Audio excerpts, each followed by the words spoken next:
সবাইকে রুবি আন্টির কিচেনে স্বাগত। আপনারা সবাই কেমন আছেন? আশা করছি সবাই ভালো আছেন, সুস্থ আছেন। বাইরের ওয়েদারটা একটু অদ্ভুত হয়েছে, তাই না? সকালের দিকে ঠান্ডা আর বেলার দিকে বেশ গরম। তবে এই ধরনের ওয়েদার আমরা সিজন চেঞ্জে প্রায় দেখেই থাকি। আর এই সিজন চেঞ্জের সময় শরীরের নানা ধরনের পরিবর্তন হতে শুরু করে, যেমন সিজনাল ফ্লু, জ্বর, ঠান্ডা লাগা ঘরে ঘরে হচ্ছে। এই সমস্যাগুলো যেন পিছুই ছাড়তে চায় না। এই সময় শরীরের রোগ প্রতিরোধ ক্ষমতা বাড়ানোর জন্য আজকের এই রেসিপি।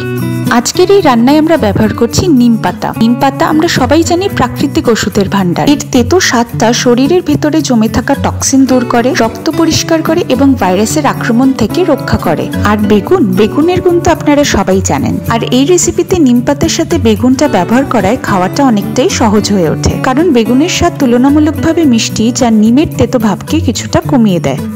নিম বেগুন ভাজাটা বানানোর জন্য বেগুনটাকে ছোট টুকরো করে কেটে সর্ষের তেলে সামান্য নুন দিয়ে আমি ভেজে নিলাম। দেখুন, ঠিক এরকম অনেকটা লালচে রং চলে আসলে তারপরে আমি নিম পাতাগুলোকে দিয়ে দেব। বেগুনটা যেহেতু অনেকটাই ভাজা হয়ে গেছে বলে আমি সাইডে রেখে দিলাম। চেষ্টা করব কড়াইয়ের মাঝখানটাতে নিম পাতাটাকে দিয়ে সামান্য নুন দিয়ে ভেজে নেব। কিছুটা ভাজা হয়ে গেলে তারপরে দুটোকে ভালো করে মিশিয়ে উল্টে পাল্টে কিছুক্ষণ ভেজে নিয়ে নামিয়ে দেবো।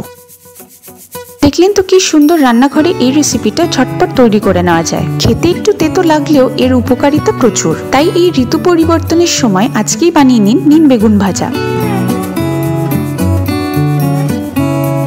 এই রেসিপিটা বানিয়ে অবশ্যই কমেন্টে জানাবেন কেমন হয়েছে খেতে। ভিডিওটা ভালো লাগলে লাইক করে দেবেন আর প্রিয়জনদের সাথে শেয়ার করে দেবেন। খুব তাড়াতাড়ি আমি আমার আরেকটা রেসিপির ভিডিও আপনাদের সাথে শেয়ার করব। ভালো থাকবেন, সুস্থ থাকবেন।